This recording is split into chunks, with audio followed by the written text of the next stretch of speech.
the engineer was always freaking out, always yelling at everybody. And I remember he just handed me a chair, and they were going to connect the power to this National Guard armory we were at. And he said if anything happens, throw the chair at him, because he was worried about getting electrocuted. And I was like, okay. So that was how that started. You're listening to Old Guy Tech. I'm Michael Samstag, and this is Old Guy Tech.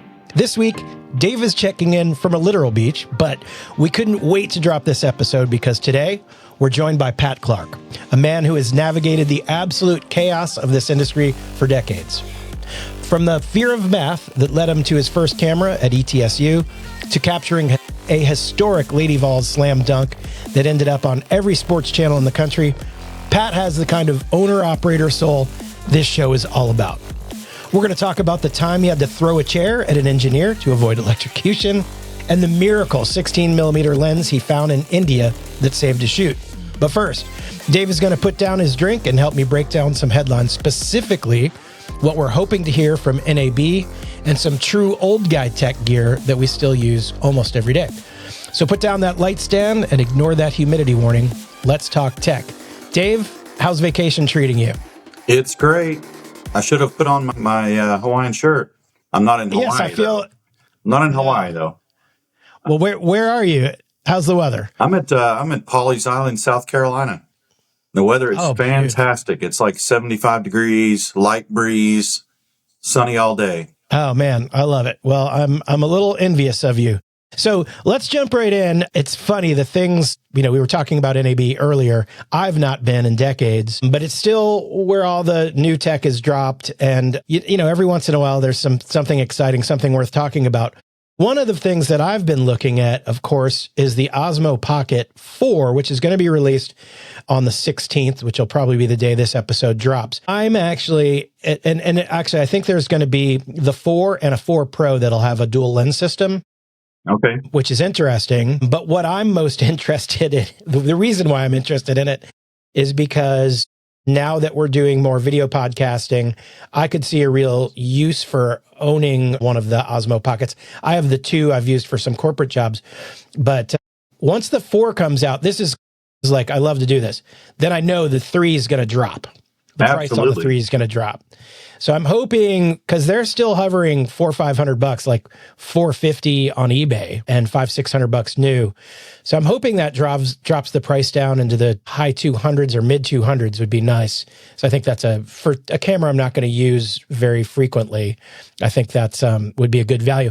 We were talking before we started recording about a piece of true old gear, old guy tech that we both actually use, and it's one of my favorite things. Is old vintage photography lenses for these new clinical modern cameras. For me, it's the contact Zeiss lenses, and I have the 35 and the 50. I think the 50 is like a 1.4, right? And the 35 is maybe a 1.8 or a 2. Yeah, man, I love those lenses. Yeah, you said that yours were maybe 70s era. I think I have 150. It's the Zeiss planar, and it is maybe it's probably from the 90s. That looks shiny and new. Yeah, well, I take really good care of it. I think with all my gear, I'm kind of a nut about being meticulous with taking care of it. I'm excited to jump into your interview with Pat. That brought back a lot of great memories. So again, thanks for taking the time out from your beach vacation to do that interview. We appreciate it. Absolutely. Yeah. I've got to figure out, I've put my Mai Tai down somewhere, but I'm not sure where it is. I'm going to have to go find it. You find that, and then we'll jump into your interview with Pat Clark. All right. Sounds good. Old Guy Tech. Here with Pat Clark, longtime industry veteran. And I've worked with Pat off and on over the years, numerous times. Pat, how you doing? I'm good, man. You doing all right? Doing well. I'm actually on the road again. The last episode, I was traveling for work and was in a hotel room, but now I'm actually on vacation, so I'm in a little better place mentally. So, Pat, tell us how you got your start in this crazy business. Pretty much, probably the way a lot of people decide to get in this business, a fear of math, and higher knowledge. I wanted to always have a job where I didn't go in to work. My dad went to the job for 30 years wearing a tie, and he, great, but, I love him, respect him. He did it, and I just didn't want to do that. But I also wanted to be able to, I guess, I don't know, do something fun. That's really all it was, because I was 18, didn't have a clue. Ended up going to ETSU, and the least amount of math was communications, and cameras sounded kind of cool. Then after that, I became a freelancer. Had some friends that were in the live sports, live sports broadcast stuff. They did Smoky Mountain Wrestling, and that Oh, was my wow. first All right. freelance. That was my first freelance job, and I remember You have some good the stories from that. well, the first thing that happened was the engineer, who was I don't mean this mean or anything. He had raging diabetes, never took care of his sugar, was always freaking out, always yelling at everybody. And I remember he just handed me a chair, and they were going to connect the power to this National Guard armory we were at. And he said, if anything happens, throw the chair at him, because he was worried about getting electrocuted. And I was like, okay. So that was how that started. And then, but yeah, that was a lot of fun. And but then I just started doing sports. I etude, tried to get into sports live. Etude audio second, anything to get on the set. I would utility, all that stuff, and it just kind of grew from there. Somebody didn't show up, so I got to run camera because I was there, and just kind of built from there. And friends helping me out and all that kind of stuff. But that was the start. Yeah, that's great. Everybody has a different story. Anytime I meet somebody new, or even people who I haven't seen in a long time, I love to talk about how they got their start, because everybody has a different story. It's really interesting to me to find out how people got started. So all the sports stuff that you've done, do you have like a favorite sports event or favorite sports memory, something you got to do? One of the biggest thing I ever worked on was the first. I can't remember the year, but it was the first F1. Well, I don't know if it was F1. It was at the Brickyard, the first in Indianapolis. The first. Okay. I don't know. I think it's F1, but it's open wheeled race there in forever, and it was just huge, man. They had. I'd never seen anything like it. And that was just a lot of fun, the spectacle of it. But I didn't ever do anything really big. I remember one of my biggest moments was when Michelle Snow, I don't know if anybody even remembers, they might remember her, but we were at Vanderbilt, and it was the last 30 seconds of the game. I'm underneath the basket. Michelle Snow was Lady Vols basketball. Yes, sorry. Yeah, I figured everybody would know that. Lady Vols Took me a second. basketball. I was racking my brain. And she's coming at me, and she slam dunks it. Second slam dunk ever in an NCAA ladies ball game. Wow. And I just remember thinking after it was over, because the director was going nuts, everybody was going nuts, and I was like, did I even get the shot? I don't even remember. And I was the only camera that probably would get the oncoming shot. I got it, luckily, but it was just one of those moments where I was just like, man, that was really cool. And I saw it all over the sports channels. I saw that shot, and and that happens sometimes, but it's always fun when it's something really cool like that. So you start talking about doing, I assume you at that game were you doing handheld? I was doing handheld at the UT game, but I did handheld mostly because I was pretty young, and that business has a tendency to, that side of the bit, the older you get, the more hard cameras you do. Right. But you always know. I mean, I knew how to do the hard cameras. I did the hard cameras a lot too. But it was I did a lot of handheld. And I also liked it because you were moving around, and it had its own challenges. So being at the right place at the right time, knowing where to go, I kind of like that. So yeah. Right. It's interesting. Just recently, I used a live view unit for the first time, and I know they've been around for a while. And that was super cool because I wasn't attached to anything. It was like I was able to put it in a little sling backpack, and then I could just wander and didn't have to worry about cable or anything like that. Have you used one of those? I've seen them. Were you live? Yeah, I mean it was live. Yeah. I mean they could just cut to me just like any other camera, but it was like they were getting their feed through the live view unit. which I think was a cellular based unit. So well, the first time I saw that was at a Bassmasters like 5 years ago or 3 years ago. And I remember wondering, like, how are they? Because they have the show. I was just doing like the award ceremony. And they had the show, sorry, the weigh in, but they had the show live going on. And I was like, how are they getting these shots out in the middle of the lake on this guy's boat? So do you, what was your first cameras that you were really learning on? I mean, as far as not a hard camera necessarily, but, Right. But like Ikegami 45. Ikegami 45. Yeah, that was one of them. I remember those. And they How had, heavy was that? it was heavy. It was heavy. But they had like two versions. They had one version you could put the triax cable on a truck. And then you also could buy like the modular that was huge, that was tape. You could put the tape back, the tape side on it. Right.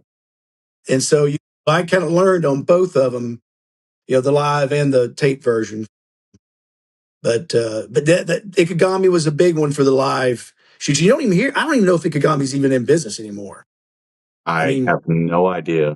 Yeah, they were big when I was starting out, mostly on the live stuff. But yeah, I don't know. I haven't seen a Ikegami camera in years. I don't know. I would assume they either went out of business or they folded into somebody else, I guess. Yeah. To another company. But I'm not sure about that. Oh, well, they still exist. Yeah. Michael says they still exist.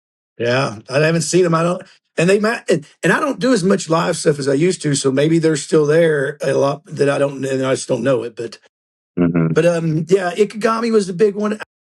The way I got into doing corporate and TV reality, I went and worked at a furniture video place in High Point, North Carolina. Okay. It was a very small production house, and they specialized in furniture videos. And so I was their staff camera operator, but I was mostly a PA. Like when it was a big shoot, they'd hire a freelance DP to come in and operator and all that, and I was usually AC or PA, whatever my company needed, But that's why I was there, to learn how to do, field shooting with lighting setups. I mean, I knew how to do a basic interview, but how to make one really look good. I knew how to do a basic interview, but, more of a news style, I guess would be what I knew how to do. And so it was, and we learned they had an Ikegami. And I remember right after the Ikegami, I loved the Varicam, the Panasonic Varicam. I know, because man, it was the first camera I remember came out that I felt like was like just warm and fuzzy. Yeah. I was like, man, that camera looks good. I was like, every time I'd look at it, I would just be, you look at other cameras, you're like, oh, that was always the thing with Sony. It's not that much anymore, but Sony would look so crisp and TV. And then once that Varicam came out, I was like, oh my gosh. And then that was when the whole, 3024p, battle started, Yeah. And, the Varicam was like I think it was a 720p camera. And you could shoot in 24 if you wanted to. And it just had kind of a creamy, velvety sort of look to it, as opposed to the harsh reality of the shooting at 60. Yeah, where you can see everything. It's so crisp. Yeah. No, but I love that camera. It's a Varicam I learned a lot on. And then I'm trying to think of some other cameras. Panasonic was big back then. They had that, what was it, A1, the first like little box camera? Or was that Canon? AF1, the Michael says AF1. Yeah. And I remember hating that camera because I felt like it was made out of plastic, because it was so small compared to what we were usually using. And then when people would say like, hey, let's, go shoot that handheld, you're like, okay, but that was before they had all these kits, and because that was the first one. So anyway, kind of thing.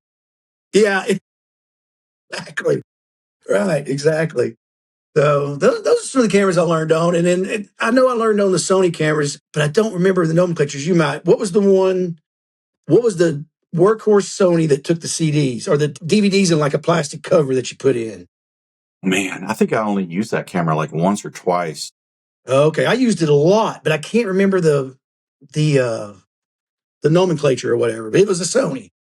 Right. But anyway, I used that one a lot too. Yeah, that was an It's just awesome what the companies had. I think like the production company that I worked for a lot, that's what they had. So that's why I had to use it, quite a bit. Do you have a celebrity story?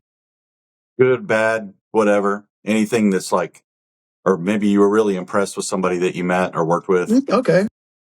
Well, I have some bad stories, but what's funny is the bad stories I have, the people you aren't really around anymore. Like I think they kind of wore their welcome out, So people may not even know them, but I'll tell you somebody that I always like to tell people how nice they are.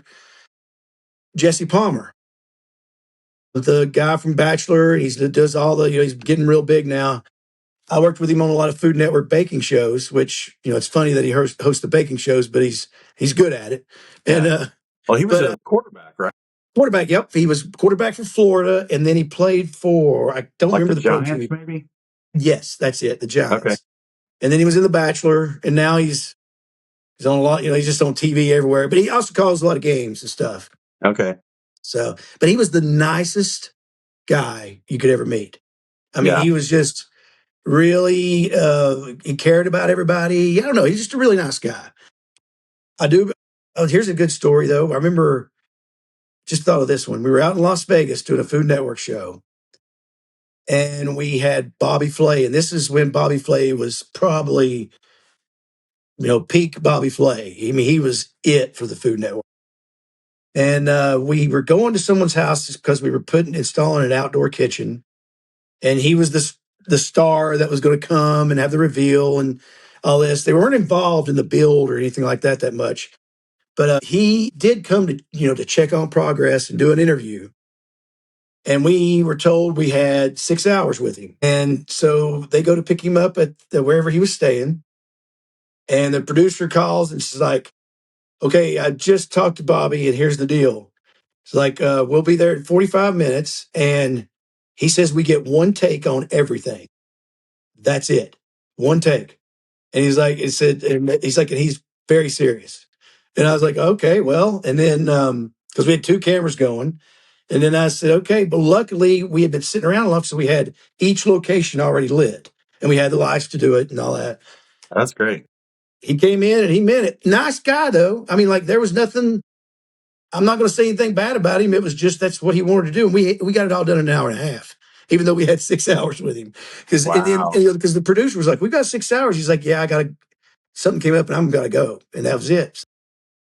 Well, that's a real pro, though, to be able to come in and knock it out like that. He did. And it looked good. It was great. And he was nice. He just had some rules, so. Right. But yeah, that's pretty much it. I met George Lucas, which I didn't say anything except, hi, Mr. Lucas. Nice to meet you. That's pretty much it. And Jimmy Buffett, got to interview him. Some cool, they're all real nice and fun and interesting, So. Yeah, these are the kinds of people you would never have met if you had taken some job where you'd had to go to an office and possibly wear a tie and do more math than you have to right now. Right, exactly. Real quick, if you're enjoying these stories from the front lines, do us a huge favor. Hit that like button and subscribe to the channel. It's the best way to help us keep this thing growing and ensure we can keep bringing you stories from legends like Pat. And hey, if you're headed to a set and can't watch the video, we've got you covered.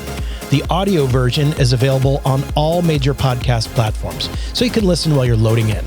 Okay, let's get back to our interview with Pat Clark. So you're talking about Las Vegas. NAB is coming up. Mm-hmm. Have you been to NAB? Never. I have either. I never have either. I've wanted to since I got in this business. And I've been able to afford it. And when we had Smoky Mountain cameras, I remember talking to Carl and Jerry, and I'm like, hey, I'm going to go to NAB one year, and and then the company's going to company dime. And they were like, yeah, go. And it just never happened. So it's like, I never have been. I always wanted to go. It was probably work came up and you're like, well, I have to go do that because that's what happens when you're a freelancer. That's usually Yeah, that was usually the case. Because you're not making money out there. That's You're right. spending money. Exactly. Michael had a little comment, but I don't know what that was. Something about Emeril Lagasse and Well, yeah, I was on a shoot with Michael. That's right. We met Emeril Lagasse, had a big dinner with him in the big city of Greenville, Mississippi. I've been It to was, Greenville, Mississippi. yeah, Robert Johnson's buried there. Yeah. That was the Yeah. story. Well, That's what I was working on. That's what that story was. really, I Yeah. actually drove from the hotel to where he was buried because I wanted to see it. And it was very humble, it was very just tiny. But no, they have the Viking plant, the Viking stove plant is near there. Oh, right. Yeah. And at the time, Emerald, I believe, was like their spokesman.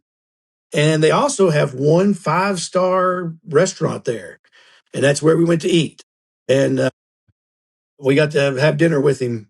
There was like 10 or 12 of us there, but still, he was at the same table. And That's Michael pretty was there amazing. too. Yeah. That's great. I bet that was a fun night.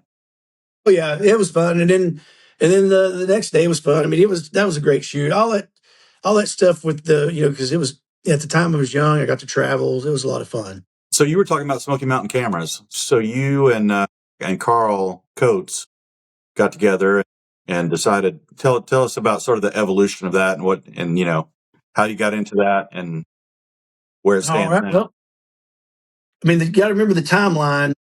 When we started, I believe it was 2017.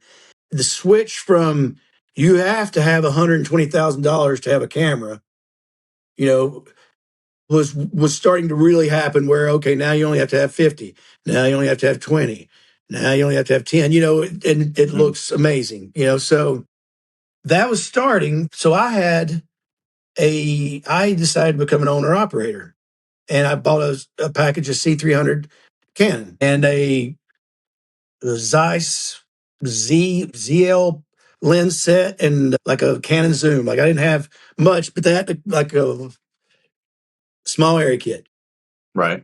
And so I had that, and I built it up over the year or two. I got monitors and tripod and all that. And then Carl and I were just talking one day, and Carl was like, because we tried to rent local, and it was hit or miss, or it was kind of they didn't have what we needed because they were kind of a rental house, and they were kind of a studio. They were kind of it was just they were great to work with. It's just that they were like they only had so much, and so we said, hey, why don't we start this rental business, and people can rent my gear. They had the clients, the client list, and they had a space in their warehouse. They could put the gear on their trucks that the lighting was going to if they wanted to rent both from us. Right. And to clarify, this is Smoky Mountain Grip and Lighting who had all that available. correct, I had nothing to do with that, but they had the building, they had the client list, yes, and the Carl and Jerry, yeah. And so we just got together and started renting that kit. And then really for the first year or two, we didn't pay ourselves anything. We just kept buying gear. We would get whatever we could get. And like I said, we started in 2017. We really had a few good years. And in the last 2 or 3 years, it's just really died. And so we decided to shut down this spring. So it's no more. That's the current status of it. And the reason that happened was a lot of reasons. The industry, of course, has slowed down a lot. Since it slowed down, we're not getting the rentals. We used to get a whole lot of rentals from people coming from out of town, and that would be good. But what happens is all they want is a tripod and batteries, maybe a monitor. So, buying a camera was not really feasible anymore, buying new cameras because everybody has one because they're cheaper. And very then accessible now, yeah. Yeah, very accessible, high quality, and so after that, I was just kind of like, and lenses are weird because you have your base set of lenses that people want, but they're also probably affordable to them as well. Like your Sony G series or something like that. Well, Right. then you buy the specialty lenses, your Ingenue Easy 1 or Easy 2, 14,000 a piece. And then one client says, oh man, I really would like some Cook Pancros. You spend 50,000 on those, and they get rented one time a year. Yeah. That's until you say, because a $50,000 price tag means that they're going to be $750 a day or between 5 and $750 a day. And there's very few productions that want to pay that now. Right. And yeah, so it's, and to be honest, everything's shot on, most things are shot on log or whatever, or LUT. And so it's like, Mm-hmm. they can just they can make it look like that, so, where the lenses used to, I feel like they still look better, but it's a lot cheaper if you just hit a button, Right. Yeah. not And paying for a look. yeah. And so much content now is just being consumed on a phone or a tablet or, a Yeah. computer. I mean, it's just so much content is being consumed that way. It's like the quality level is just doesn't, I hate to say it doesn't matter as much, but in some ways it doesn't. Well, I feel like it's a skill level is not required. I mean, like Mhm. if you grab a Sony camera and you've got a G series lens, I mean, I hate to say it, but that focus ability is there pretty much, so unless you're doing some really deep focusing, you don't need the skill. And auto iris is not horrible, and they can fix that a little bit, like maybe, so it's like, and then white balance doesn't matter if you're shooting it in LUT.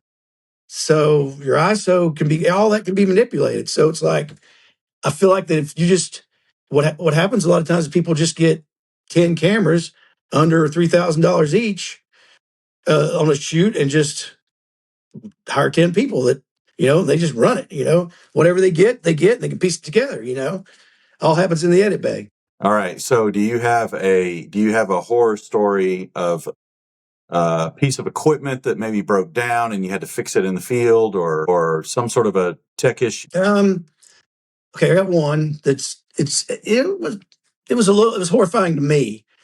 So I'm shooting on the old Beta SP, I believe it was Sony, Oh yeah. Beta SP, and it was with a production company that we work with all the time. Mm-hmm. And it was a true crime show. Very famous high attention case was Right. going on in West Tennessee. And they hired me and another guy. They were like, hey, to do a green screen. Now I'd shot some green screen back then. Back then, you better have a good gaffer with your green screen and a good deep, figuring all that out. Well, they had the ring system. Never used the ring system before. Told them I never used, you know what I'm talking about. I know what you're talking about. And I said, well, I've never used this system before. And they said, oh, the guy's going with you. You know him. I'm not going to say his name. Going with you. He knows all about it. He'll hook you up. Okay. Well, come to find out, we go down there, and the night before, I'm talking to the producer, and I'm like, hey, man, let's get there about 2-3 hours ahead of time. And he was like, oh, we don't need to do that. We don't need to do that. We'll get there. And what was happening was this woman, they were sentencing her, and then her and her lawyer, if she got released, was going to come out and make a statement. Well, it looked like she was going to get off. Everybody thought she was going to, or not get off, but like not guilty verdict. And we get there, and I mean, like 5 minutes, she's coming out. She's coming out. So I'm running, going crazy, put the tape in, hit it. Tell me what it did, David. Hot West Tennessee. It was like you got a humidity warning or something like that. Correct.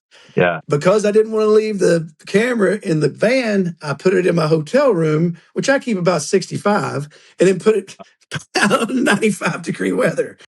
So luckily, somebody at a satellite truck, the producer found him. I'm hair drying it, blow drying the thing. I'm pretty sure we missed that because by the time it happened, it was done. But my fun day's not over because they go, the attorney wants to do the interview, and which we weren't supposed to do, and he'll do it like right now. So we drive out there. We put up this green screen I never did. I talked to the guy next to me, and I'm like, hey, they said you know all about this. And he was like, I just graduated college 2 weeks ago. I don't know anything about this. And I was like, okay.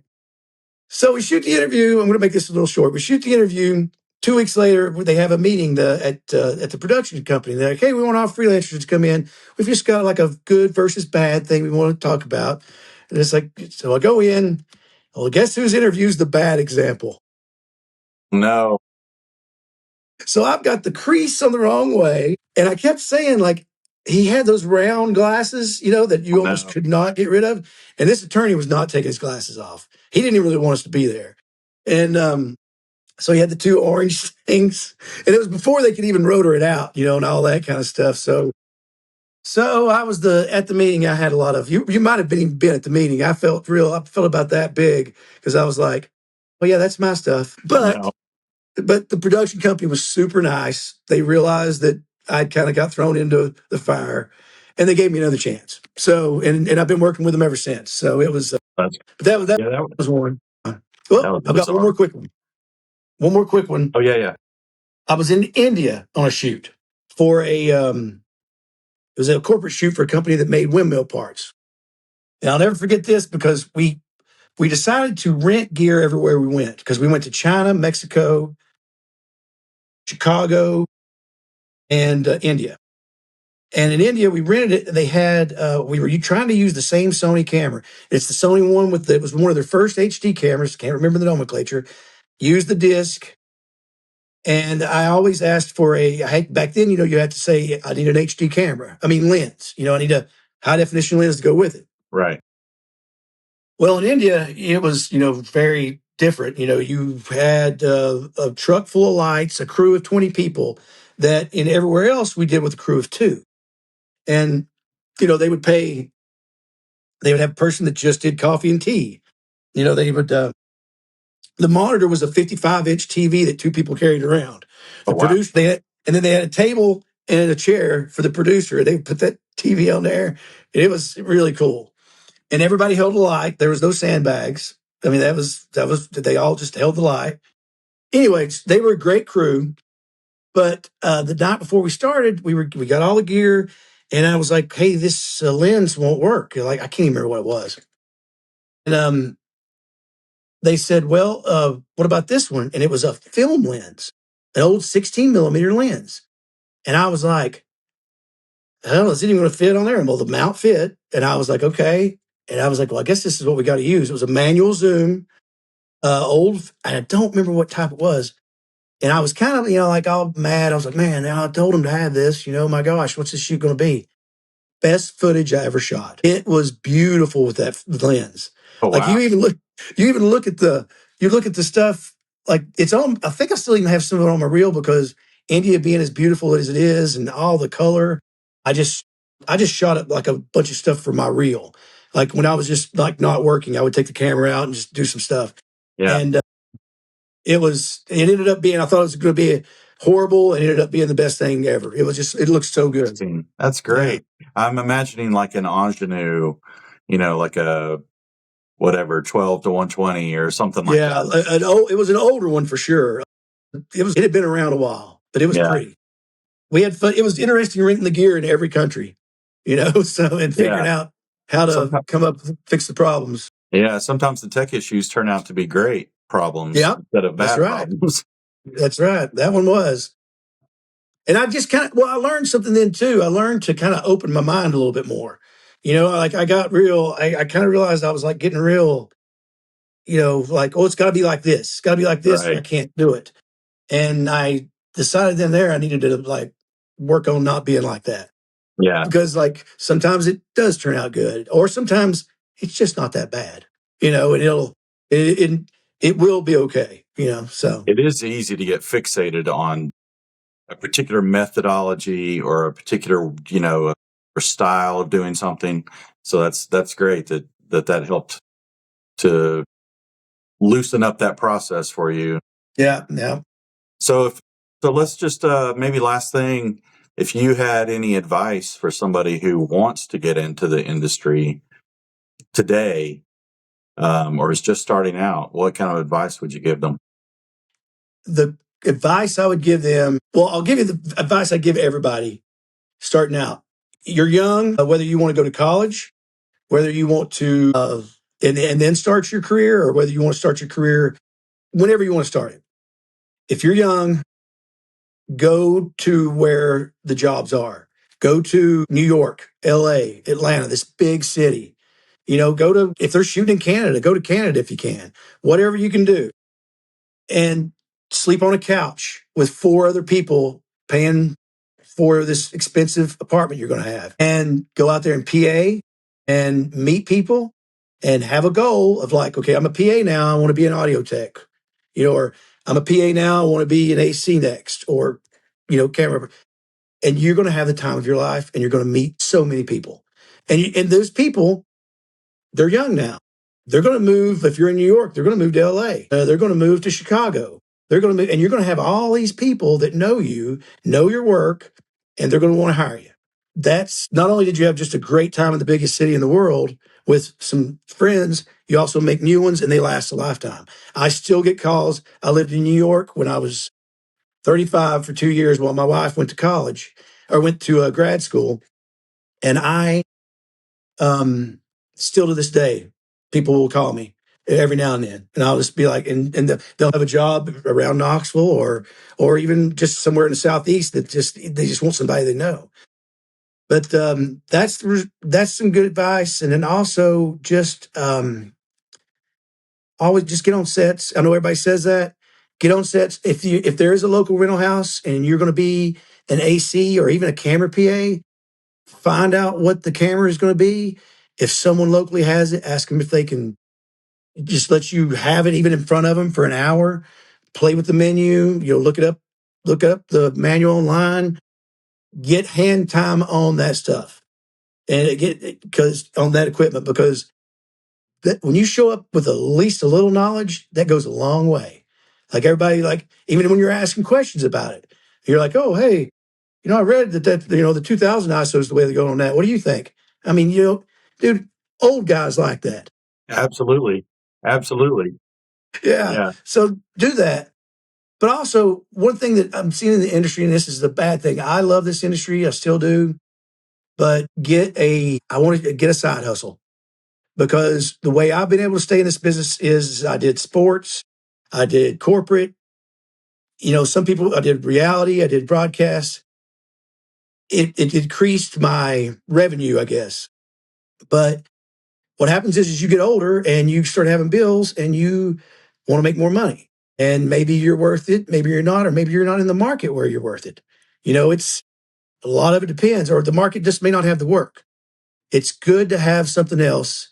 A lot of people tell me, they're like, oh, I don't need to go to college for this industry. You don't. But I do know people that have gotten out of the industry when they were 50 and didn't have a degree, and it kept them from a lot of jobs that just had that check mark. I'm not saying it's right. They just had the check mark, and Sure. to be able to get in the door. So that's it. Side hustle, because you may not be doing this forever, even if you want to, or this may become your side hustle. I always know it can go away tomorrow. Put money in the bank. Absolutely. Absolutely. That's great advice. The networking thing is in my mind the biggest thing you can do, and all the stuff about getting your hands on equipment, going to a rental house or finding an owner operator that'll let you tinker around with their gear for a bit before you go out on a shoot. That's also great advice. Yeah. Well, Pat, thanks so much for. Go ahead. No. I was just going to say, I would give a shout out to Danny Harb. He used to let me do that all the time. Oh yeah. So yeah, he HP Video, those guys did it all the time. They were awfully nice to me when I needed it. Yeah, I've done the same thing. That's with he and other people. That's great. Good stuff. Thanks, Pat, for coming on. We really appreciate it. Well, man, this has been a lot of fun. Thank you and Michael both. I appreciate it. Gosh, I could go on all day. We'll do it again. All right, buddy. Thank you all for having me. Thank you, Pat. Old Guy Tech. That brings us to the end of our conversation with Pat Clark. From the National Guard armories of Smoky Mountain Wrestling to the high-pressure sidelines of the Lady Vols, Pat is a reminder that in this business, your reputation and your ability to pivot are worth more than any piece of gear you own. But as Pat's stories about that 16mm lens in India or the legendary Ikegami 45 reminds us, sometimes the gear you already have in your kit is exactly what you need to capture the best footage of your career. Dave is still enjoying his time off for another few days, but he'll be back with me for the next episode next week. Until then, keep your glass clean and watch out for those humidity warnings. We'll see you next time.